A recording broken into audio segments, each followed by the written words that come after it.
I'll turn the time over to Trevor to do our next introduction.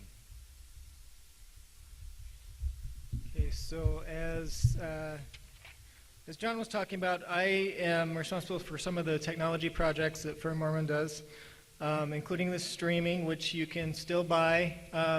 It won't be live, of course, after today, but I'm hoping by Monday to have the videos available for you to watch as you want to.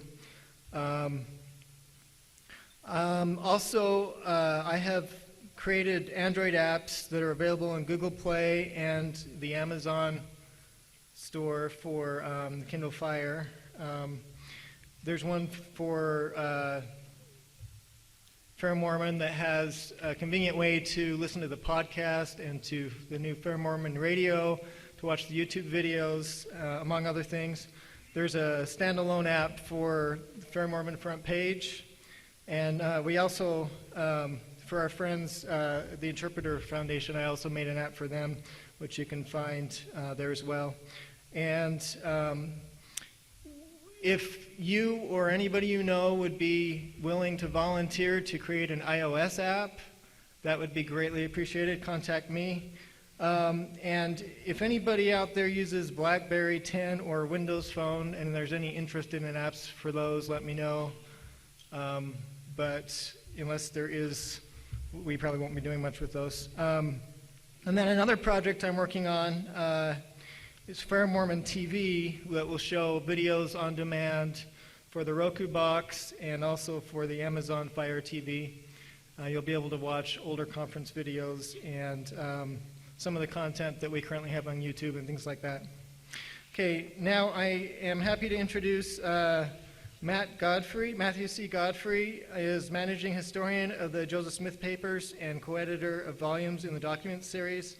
He holds a PhD in American and Public History from Washington State University, and he's got quite a lengthy biography that goes on from there in the program. Matthew J. Groh is also speaking. He is the Director of Publications at the Church History Department of the Church of Jesus Christ of Latter-day Saints and the General Editor of the Joseph Smith Papers. And he received his BA from Brigham Young University and his PhD in American History from the University of Notre Dame. And I also have some fun information about Matt Groh. My wife and my sister-in-law and her husband went to high school with him. And my sister-in-law told me she dated him briefly, but then he married her best friend. And he is excellent at genealogy, jigsaw puzzles, and driving fast. So here's Matt and Matt.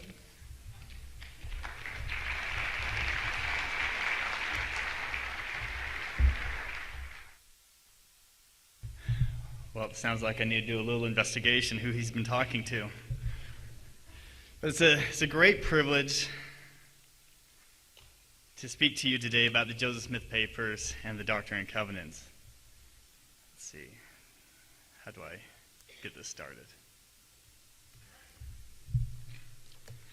What I want to do is to share some thoughts as to why the Joseph Smith Papers is important to answering questions and to defending the church.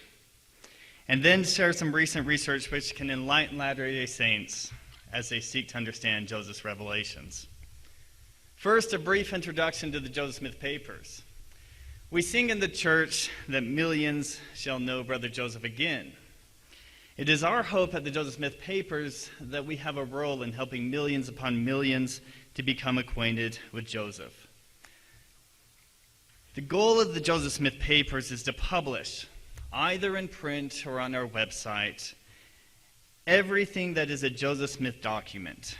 That is, documents that he wrote, that he dictated, that he authorized, documents that were written to him, business records, legal records, and other things. It's a massive undertaking.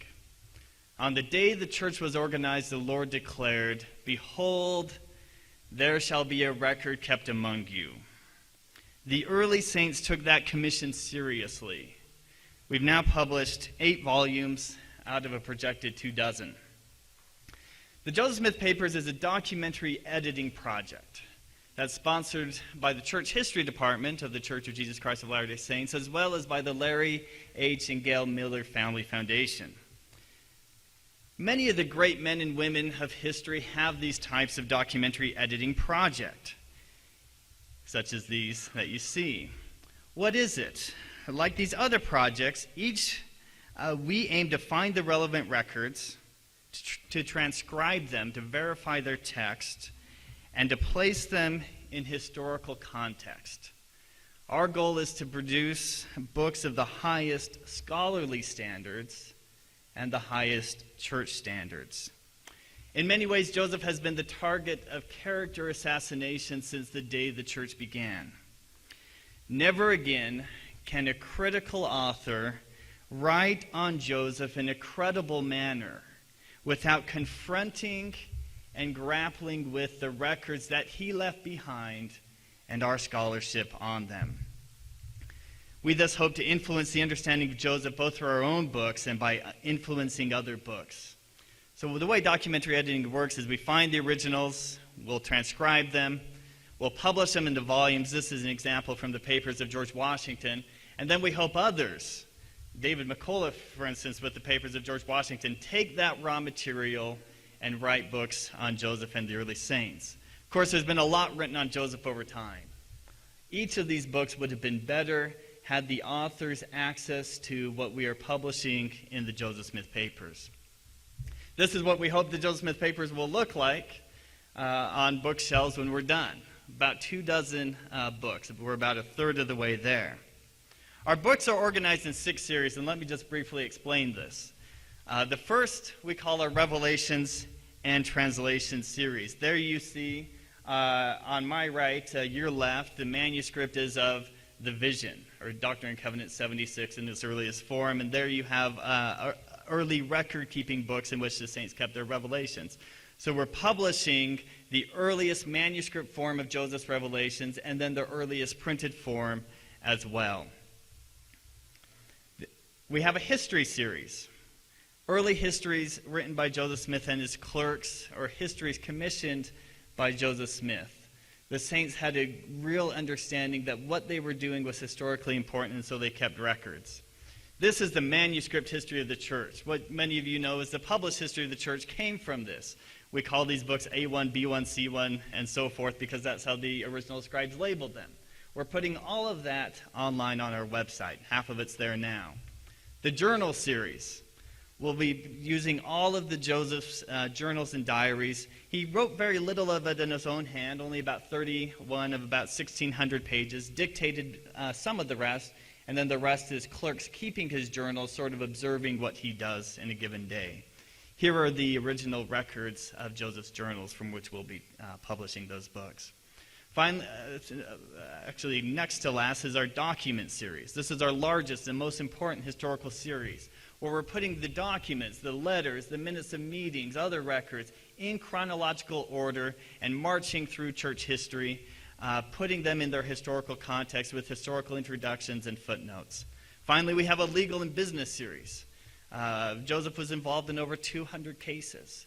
Imagine what that would have meant for him in that short period of 14 years to have been involved in that many court cases. In this series, we'll have extensive new information never before available. And then our final series is our administrative series, which will have minute books, record books, letter books, and records of organizations, such as the Council of 50, which I'll talk about in a minute, the Quorum of the 12, the Nauvoo Female Relief Society.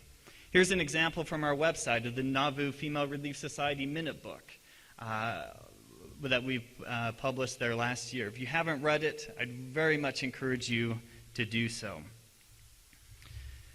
Everything goes on our website. We already have thousands of documents on our website. We have more documents on our website than we published in print by far. After a book has been in print about 18 months, everything in that book, footnotes, introductions, all of the what we call the back matter on the geography and the biographical history of the individuals involved goes on the website. We want to make this as accessible as possible to as many people as possible. On our website, we have both the original image, an image of the original manuscript, as well as its transcription, side by side. If you don't trust our transcription, try one of your own.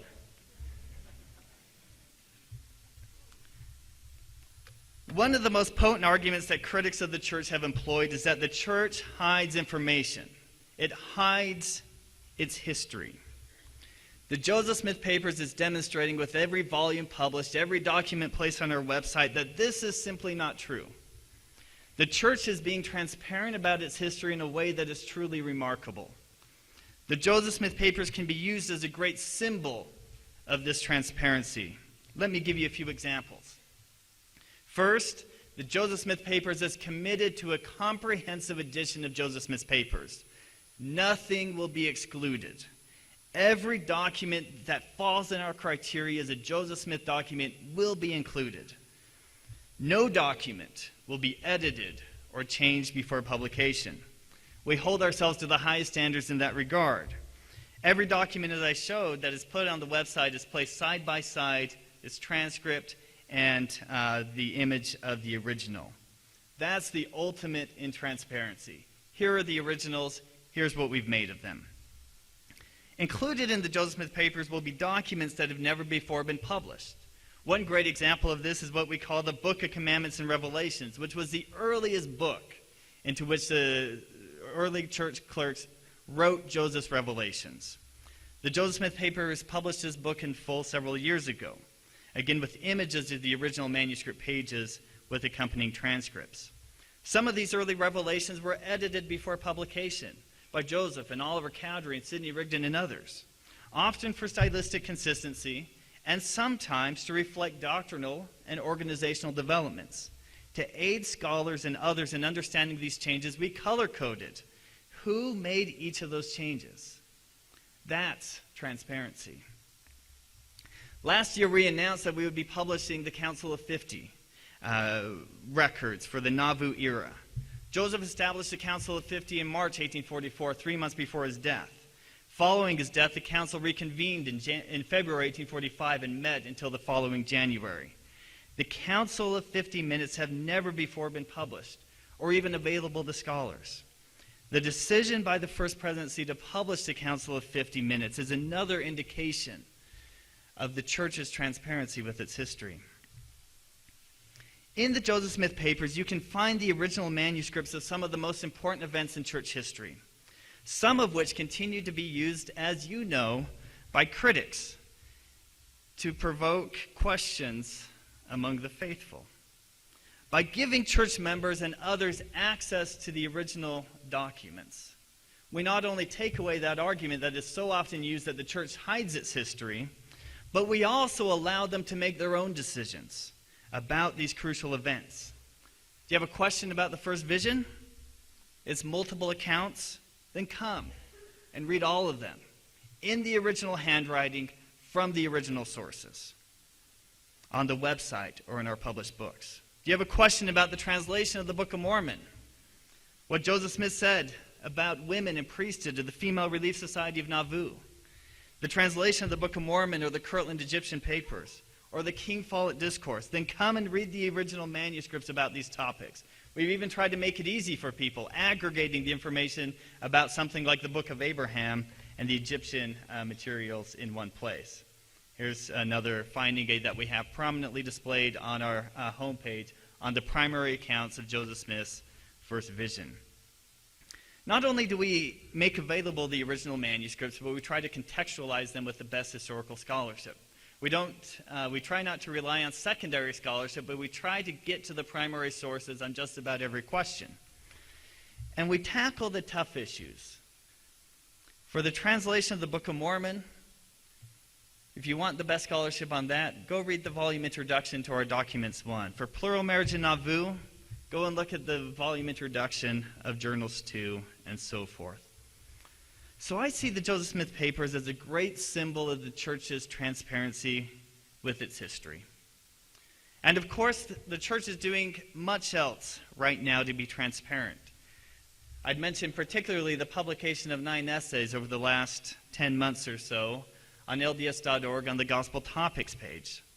If you haven't read these essays on the multiple accounts of the first vision, on DNA in the Book of Mormon, on race in the priesthood, on peace and violence among the 19th century Latter-day Saints, and so on, you need to.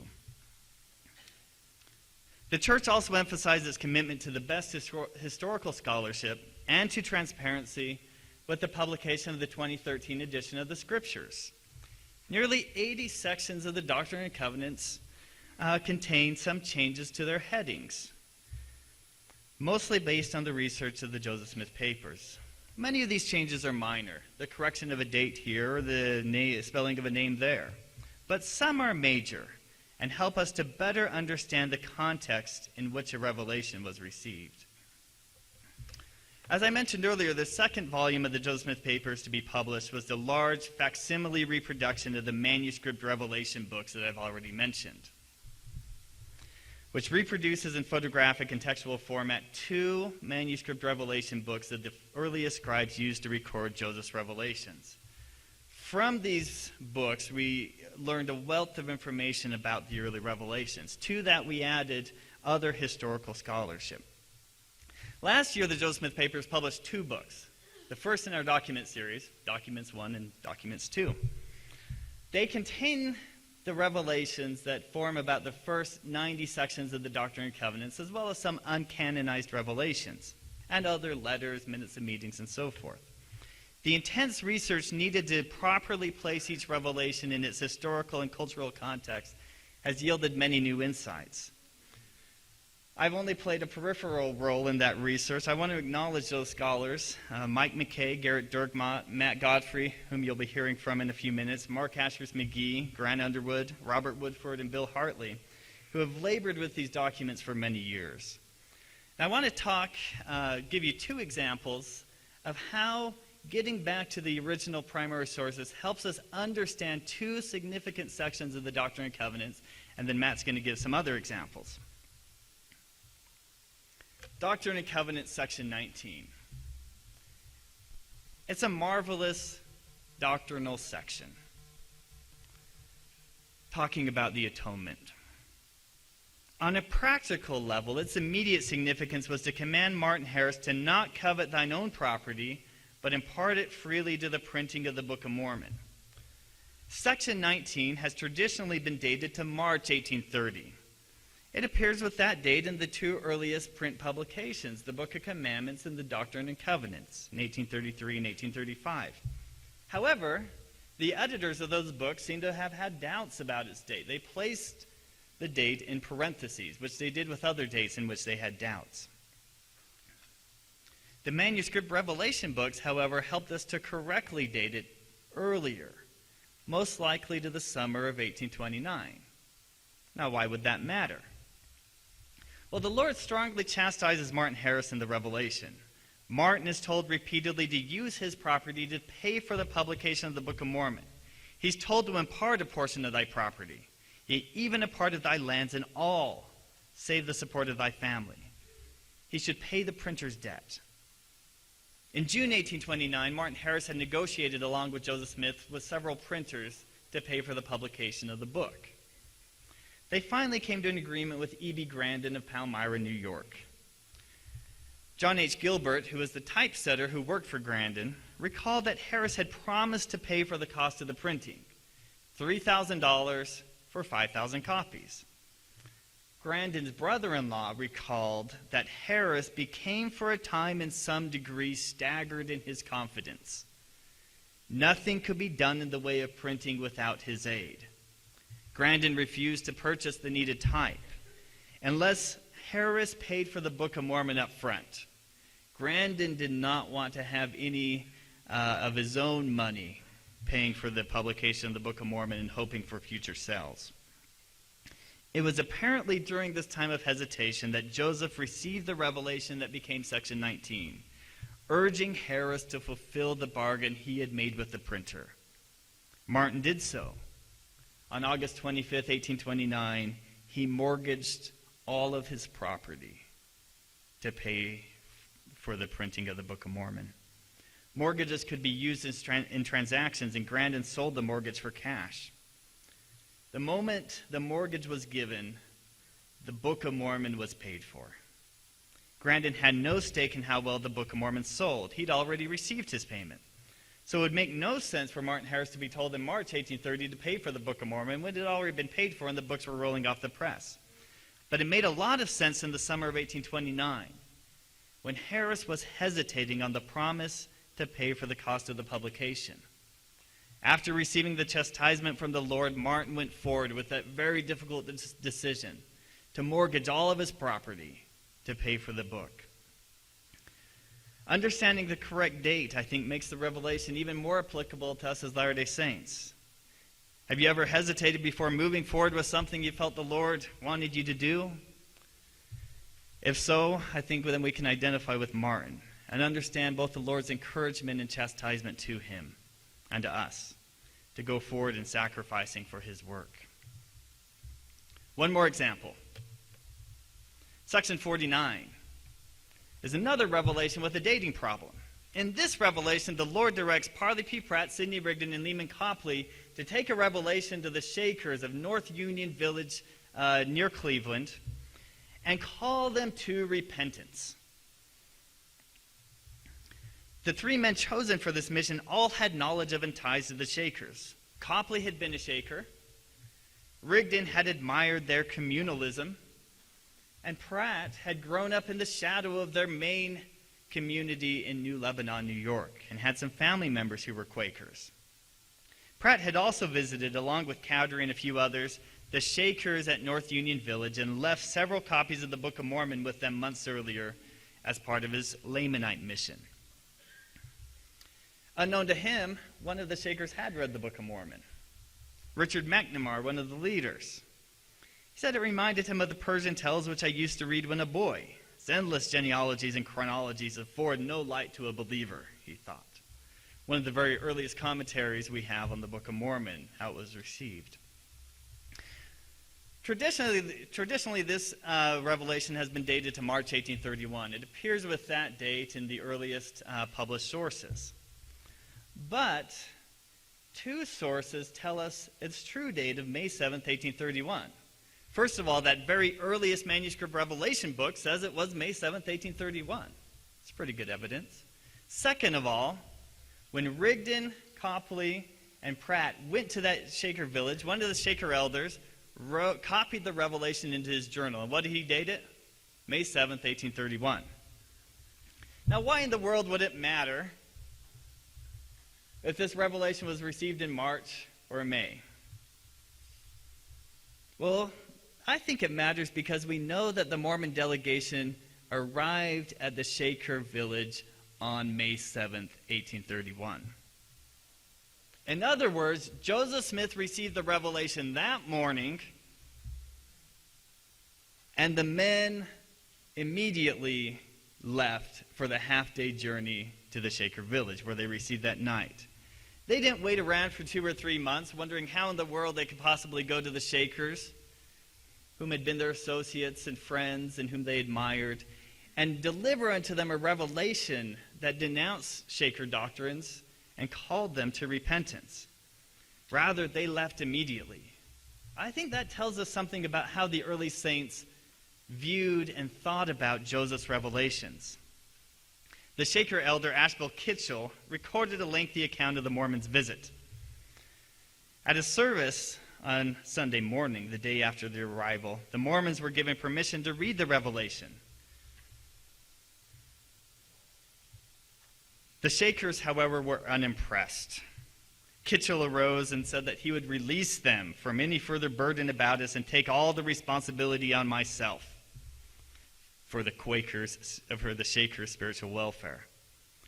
Parley P. Pratt, whom I've spent some time studying, was an impetuous 25-year-old. He arose and commenced, according to the Shaker elder, shaking his coat tail. He said he shook the dust from his garments as a testimony against us that we had rejected the word of the Lord.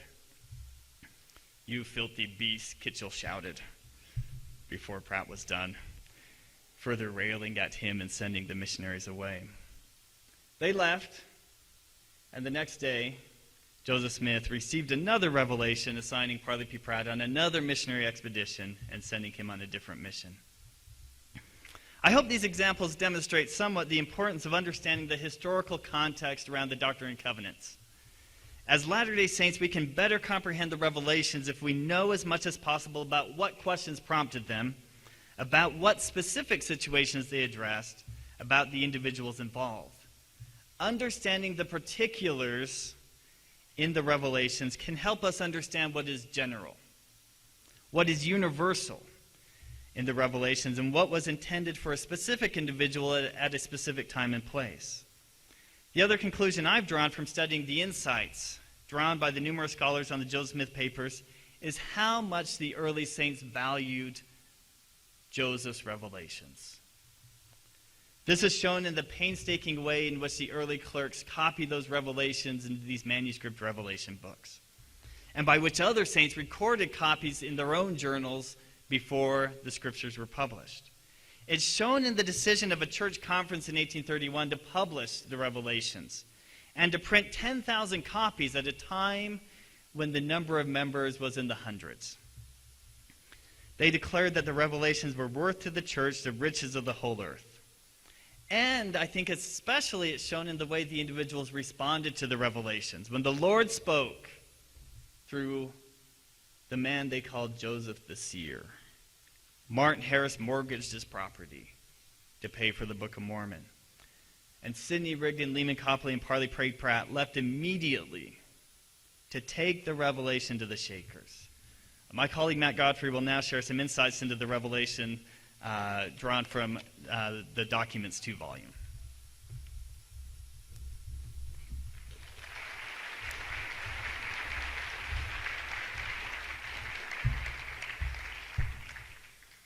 Well, thank you very much for allowing Matt and myself to be here with you today. It's good to be here.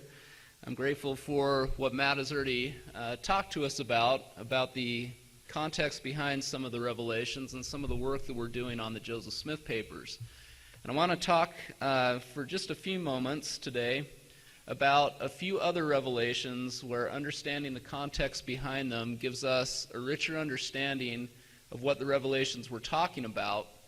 And these are also revelations where some of the wording was changed from the earliest manuscript copies to the published copies of the revelations. And I want to talk a bit as well about why some of those changes may have taken place. As you know, some of the criticism that Joseph Smith and the church sometimes get today is that the revelations were changed. And if these revelations were truly from God, then why does Joseph have to change some of the wording? So I want to talk a bit about that towards the end. For the first revelation that I want to talk about is Doctrine and Covenants, section 70, a revelation that was given on November 12th, 1831. And this revelation is important because it's the genesis for an administrative body that was created in the church in 1832 that became known as the United Firm. Now, what was going on is that in November of 1831, church leaders were planning on publishing Joseph Smith's Revelations in a compilation that they were calling the Book of Commandments and Revelations, just the Book of Commandments. And so there's a series of meetings that are held in Hiram, Ohio in November of 1831 discussing the publication of this volume. One of these meetings was held on November 12th, 1831, and in that meeting, Joseph Smith specifically talked about how those working on publishing the Revelations would be compensated for their work. In that same meeting, Joseph talked about how there should be 4 what he called managers of the Revelations, meaning 4 people who would supervise the publication of the Book of Commandments. And he designated those 4 in the meeting as himself, Oliver Cowdery, John Whitmer, and Sidney Rigdon. The meeting also called the Revelations the riches of eternity to the church. You can see that they placed a high value on these. And so that was important. Now, on that same day, November 12th, 1831, a revelation was also given to Joseph Smith. And this revelation solidified what the conference had decided. It named 6 stewards over the revelations, is how the revelation phrases it. Those 6 were the 4 that were designated as managers of the revelations, together with William W. Phelps and Martin Harris. So these 6 were given the charge to supervise the publication of the Book of Commandments. according to this revelation. Now, this is the beginning of what later became called the literary firm, which was a part of the United Firm, which I'll be talking about in a second. The United Firm itself was formed in 1832, the spring of 1832. Now, the reason why the United Firm was formed comes in another revelation, Doctrine and Covenants, section 78, which is a revelation given on March 1st, 1832, probably in a council of high priests that was held in Kirtland, Ohio that day. This revelation directed Joseph Smith, Sidney Rigdon, and Newell K. Whitney to travel to Missouri, where they would organize a firm that would coordinate the church's publishing and mercantile endeavors. So with the publishing, we already have the Book of Commandments that's being published. We have William W. Phelps, who set up the printing office in Independence, Missouri, where the Book of Commandments would be published and where the Evening and the Morning Star would also be published. There were also various storehouses, two to be precise, that the church had at this time. The first was the Gilbert and Whitney store that was operating in Independence, Missouri. Sidney Gilbert, who was designated as an agent to Bishop Edward Partridge in Missouri, was the one who was running this store in Independence. The second store was Newell K. Whitney's store in Kirtland, Ohio. Now, Whitney had formed this store as a private venture around 1826. But when he is called as the bishop in Kirtland in December of 1831, Whitney's store becomes a second storehouse of the church. And these storehouses were to supply goods to the poor of the church, were also supposed to be kind of the centers where consecration would take place as well. So, you have the stores, you have the publishing operations. Doctrine and Covenants section 78 tells Joseph, Sidney, and Newell K. Whitney to form an organization that would coordinate the management of these two entities. Now, the interesting thing is that if you look in your current edition of the Doctrine and Covenants, and you look specifically at verse 3 of section 78, you will not find in there any language talking about the literary and mercantile factors of the church.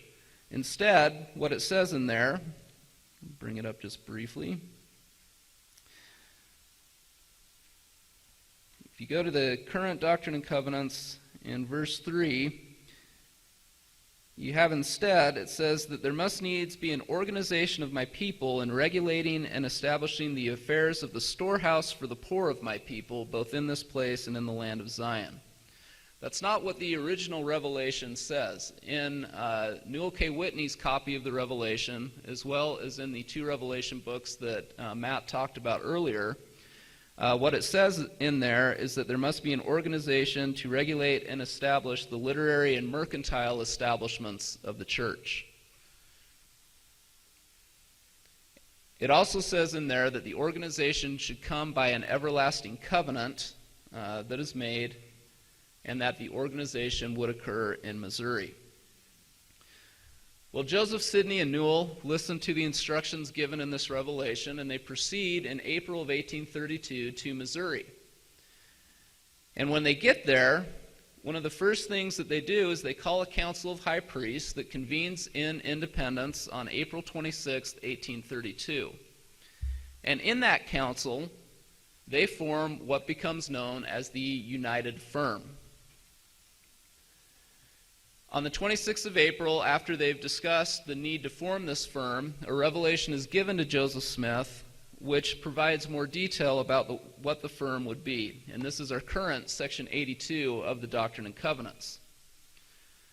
It says in there, and again, this is where you find a difference between what's in our current edition of the Doctrine and Covenants and what was in the original manuscript. The original manuscript in there said that there would be 9 members of the firm, and it lists them by name, which we have in our current Doctrine and Covenants. And it says that those members were to be bound together by a bond and covenant that cannot be broken in your several stewardships to manage the literary and mercantile concerns and the bishoprics both in the land of Zion and in the land of Kirtland.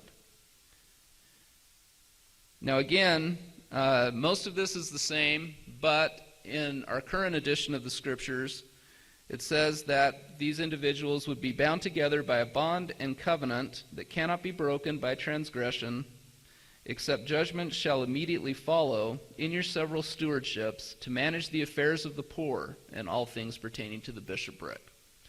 So again, this literary and mercantile concerns that's in the original was changed when the Revelation was published to the affairs of the poor. Well, let me talk just briefly about what the United Firm was. It essentially had three components. The first component was N.K. Whitney and Company, which was the entity that ran Whitney's store in Kirtland, Ohio. The second was Gilbert Whitney and Company, which ran the store in Independence. And the third was the literary firm, which essentially consisted of two entities. The first, W.W. Phelps and Company, was the firm that oversaw the publication of the Evening and the Morning Star, as well as the 1833 Book of Commandments. Once the printing office in Missouri was destroyed, then another firm, F.G. Williams and Company, was formed in Kirtland in 1833, the fall of 1833, and that supervised the publication of the Doctrine and Covenants, the 1835 edition, as well as the publication of the Messenger and Advocate, the church newspaper that replaced the Evening and the Morning Star. Membership in the United Firm originally consisted of 9 members. There were the 6 stewards over the Revelations who constituted the literary firm. So Joseph Smith, Sidney Rigdon, Oliver Cowdery, John Whitmer, Martin Harris, and William W. Phelps. There were the 2 bishops in the church, Edward Partridge and Newell K. Whitney. And then there was Sidney Gilbert, who, as I mentioned before, was the agent to Bishop Partridge in Missouri. Now, before the United Firm was dissolved in 1834, there were 2 other members who were added to it. Frederick G. Williams was added in March of 1833, and John Johnson was added in June of 1833. The reasons for their additions, I believe, is because they were large property holders in Kirtland. And so they had assets that the firm could draw on to fund itself. So how did the firm function? First of all, it was supposed to be funded by the consecration of property and means by those members of the firm. And this comes out in Doctrine and Covenants section 70.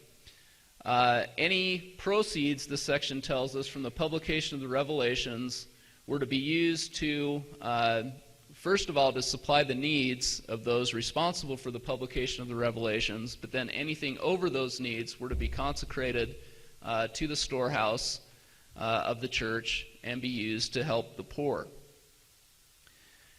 Funds would also be generated by the sale of goods in Missouri and Ohio, the storehouses there. And then Newell K. Whitney and Company also obtained loans to help fund the United Firm. The firm also had several properties that it drew from, and these were properties held by its membership. There was Newell K. Whitney's store in Ashery in Kirtland, Frederick G. Williams' farm in Kirtland, the Peter French farm, which the church purchased in 1833, where they constructed the house of the Lord, the Gilbert and Whitney store in Independence, the printing office in Independence. And it's important to know that even though these were considered assets of the firm, all of these properties were still held in the name of the owner. They were not held in the name of the firm itself. Well, unfortunately, as time went on, the firm did not operate as it was expected to. For one thing, because of the persecutions in Missouri, the store in Missouri and the printing office were no longer held by the church. The printing office is destroyed. The store is ransacked. Church members, of course, can't go back to Independence, so the store can't operate for the church. So those two assets are basically lost assets. N.K. Whitney and Company starts going into increasing debt to fund aspects of the firm. It goes into debt to purchase goods for the storehouse in Kirtland. There is debt to purchase the Peter French farm, where, as I said, the house of the Lord would be constructed. And there is also debt that's entailed to purchase new printing supplies for the printing office in Kirtland to replace those supplies in the Independence office. And we can tell by 1834 that Joseph Smith and other members of the firm are very concerned about the indebtedness of the firm. On January 11th, 1834, Joseph's journal tells us that he, Frederick G. Williams, Newell K. Whitney, John Johnson, Oliver Cowdery, and Orson Hyde met, and they prayed, quote, that the Lord would provide in the order of his providence the bishop of this church with means sufficient to discharge every debt that the firm owes in due season. When Joseph was getting ready to go on what would be known as Zion's Camp, the expedition to help the saints in Missouri in the spring of 1834, he is again concerned about the indebtedness of the firm. He said on April 7th, 1834, in a letter to Orson Hyde, who he was hoping would raise funds to help pay off some of these debts, "The fact is, unless we can obtain help, I myself cannot go to Zion, and if I do not go, it will be impossible to get my brethren in Kirtland, any of them, to go." So because of this, on April 10th, 1834, the members of the firm meet and they decide to dissolve the United Firm. That it's not functioning the way that it should and that it needs to be dissolved. What follows is Section 104 of the Doctrine and Covenants, a revelation given to Joseph Smith in April of 1834 after this decision to dissolve was made. And this revelation, instead of dissolving the firm, directs kind of a reorganization of it. And it also says, it sets off stewardships for the Kirtland members of the firm. So instead of these assets being assets of the United Firm, individual properties were given to members of the firm as their stewardships. They were still supposed to operate them as stewardships. So these 7 gentlemen here, Joseph Smith, Sidney Rigdon, Oliver Cowdery, Martin Harris, Frederick G. Williams, John Johnson, and Newell K. Whitney, are all directed in Section 104 to receive assets of the firm. Most of these assets were either land or property belonging to Newell K. Whitney, Frederick G. Williams, and John Johnson. Some of it had been purchased after the firm had been organized specifically for the firm, but much of it was also property that these individuals held before the United Firm was formed. And this property was all conveyed by deed, most of it in May of 1834, right after the revelation was dictated.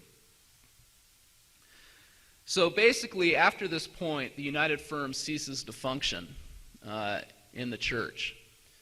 And it's kind of been a lost story to the church. Max Parkin, several years ago, published an article in BYU Studies that talked more about the United Firm and kind of brought it back into our history. But before that, the United Firm had kind of been lost. And part of that is because of the changes that were made in the language of these 4 revelations that I was speaking about. If you'll notice, in each of these revelations, whenever in the original version it talked about a firm, it was replaced in the published version with order. And so these revelations all talk about the united order, and sometimes we interpret that as the united order that the saints implemented when they were in Utah. But that's not what these revelations are talking about. These revelations are talking specifically about the United Firm, this organization of 11 men that really governed the church's assets, its publishing and mercantile endeavors from 1832 to 1834. Well, why were the changes made? Why not just publish the revelations as they were written? Much of it stems from the indebtedness of the firm in 1834. We know that Section 70, Section 82, and Section 78 were not designated to be published in the Book of Commandments.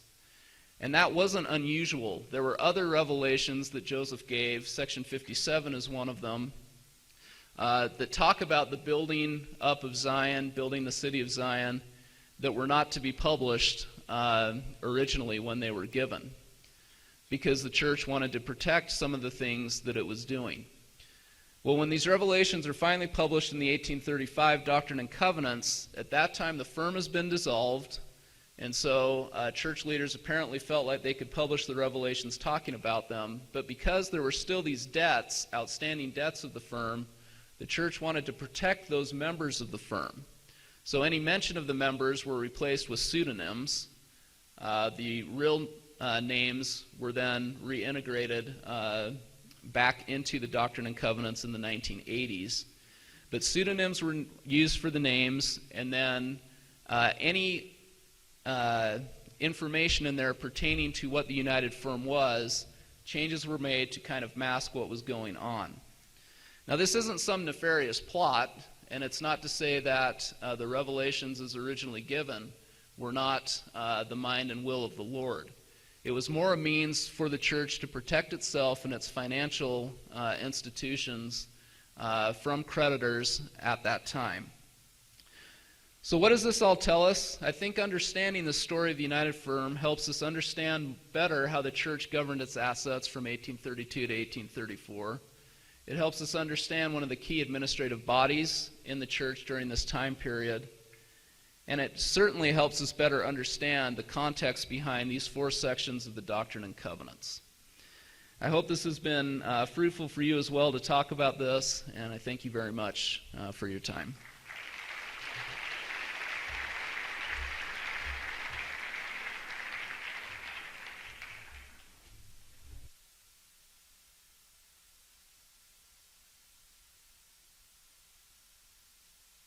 Well, we have a stack here, so we'll just go through some of these. Did Harris lose his property that he mortgaged to publish the Book of Mormon?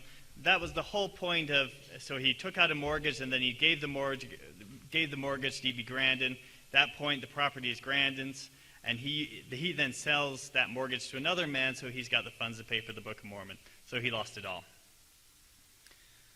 How has the closing of the historical archives of the work to historians affected your work? I don't think the archives are closed. I think that's a real misnomer that somehow there's a closing of the archives. The vast percentage of the things the church holds are accessible and available to anyone. The archives, like other business or corporate or government or in university archives, have specific restrictions on what is not accessible to anyone. Those fall in 3 categories. The first category is sacred. To us, that means things that talk explicitly about the temple rituals are not accessible. The second category is private. Private refers generally to legal situations involving living individuals. The third category is confidential. That refers generally to one of 2 things: either the minutes of the presiding quorums of the church or to disciplinary councils whose records are sealed. If it falls outside of those 3 things, which is the vast percentage of what the church holds, the archives are open. Come down to the Church History Library in Salt Lake City and you'll find that out.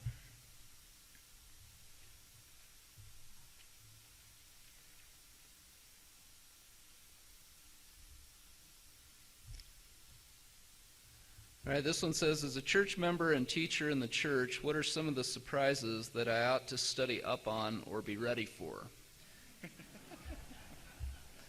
That's a good question. I think as I've talked to individuals that struggle with things in the church, the ones that seem to be kind of the hot button issues are the different accounts of the first vision. And as Matt mentioned, if you go to the Gospel Topics page on LDS.org, you will find a very good essay explaining why there are different accounts of the first vision.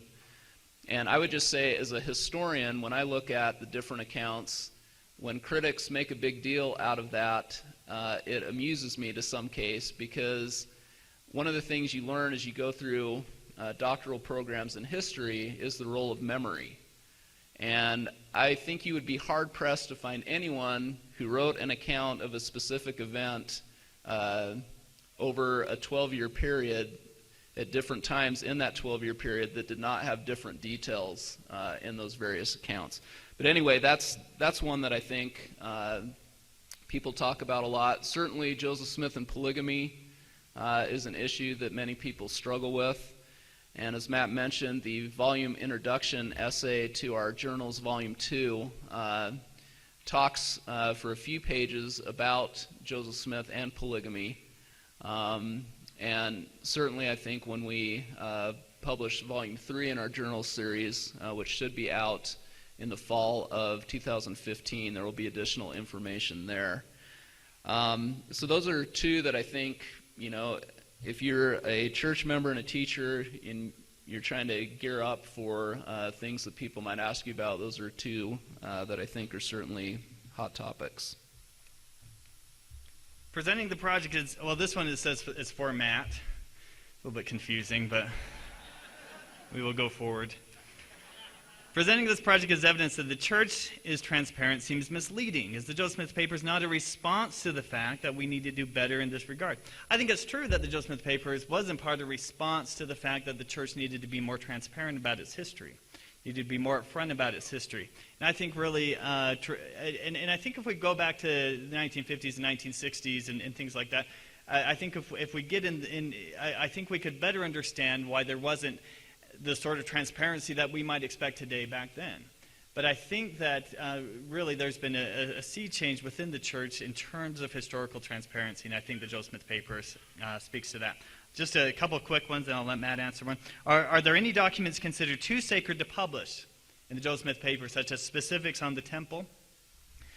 There are not within the Joseph Smith Papers any documents that are going to be withheld from publication because there are no documents that fall within our parameters that deal very, very explicitly with the temple rituals and that we would feel uncomfortable publishing. So the answer to that question is no.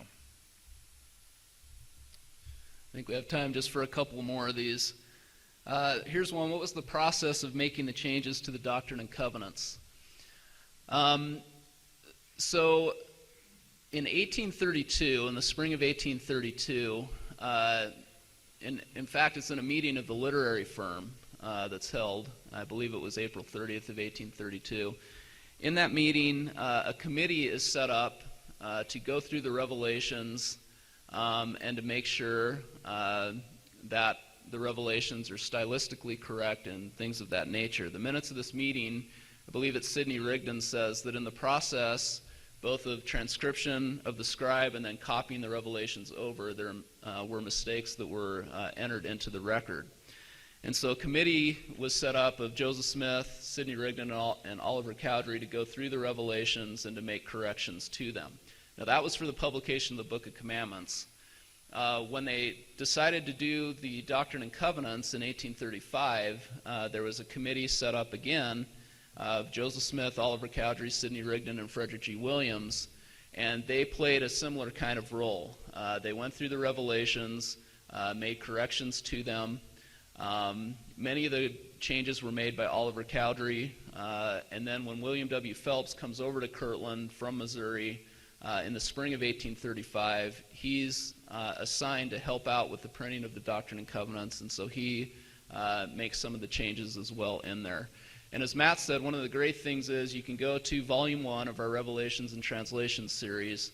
You can look at the facsimile copies of Revelation Book 1 and Revelation Book 2, and you can see all of the changes that were made in there and who is making those changes, because we've color-coded that. Great. Well, we have time for one more question. First of all, I'll just say this has been a real pleasure for us. We're going to be passing out a few of these bookmarks and leaving them back there. What it is it shows you, because we understand the Joseph Smith Papers is confusing. There's all these different series. A lot of people say, hey, I've got one of your books. You've only published 2, right? And we published 8. And so this will kind of show you where we're at and how it all works and that sort of thing. And of course, any proceeds from the book sales just go back into the project to help offset the contributions of our sponsors. The question is, what is the future of the 7-volume History of the Church and Teachings of the Prophet Joseph Smith? Clearly, the Joseph Smith Papers eclipses these earlier works. Will there be a condensed series for the average Latter-day Saint that will replace History of the Church and Teachings of the Prophet Joseph Smith? Just a couple things to say there. The history of the church, of course, is based on that manuscript history of the church I showed you, A1, B1, C1, D1. And of course, that's earlier to the source. It's more accurate in many instances. There was editing done between the manuscript history and the published history. For people interested in that, we are putting all of that manuscript history online. In terms of sort of a condensed best of the Joseph Smith Papers, we do hope to get to that toward the end of our project. Our mandate now is just to get everything out in these very high quality books. We do hope toward the end of the project that we'll have one volume of Joseph's sermons and things like that. And of course, we are also trying to get the information out to the average Latter-day Saints through a variety of means. We're working very closely with our friends in church curriculum and seminaries and institutes when they work on new materials to make sure that the findings of the Joseph Smith Papers are very much integrated into that. And that's been a remarkable process, just like it was to integrate the findings within the Scriptures. Another resource for the Doctrine and Covenants, specifically understanding what the Joseph Smith Papers can teach, is a series up on our website, which is history.lds.org, different from the Joseph Smith Papers website, aimed at a more average Latter-day Saint audience. It's called Revelations in Context. And it's the stories behind the revelations in a form that's narrative, easy to digest, and one that we hope will be helpful as people study the Doctrine and Covenants. Thank you so much.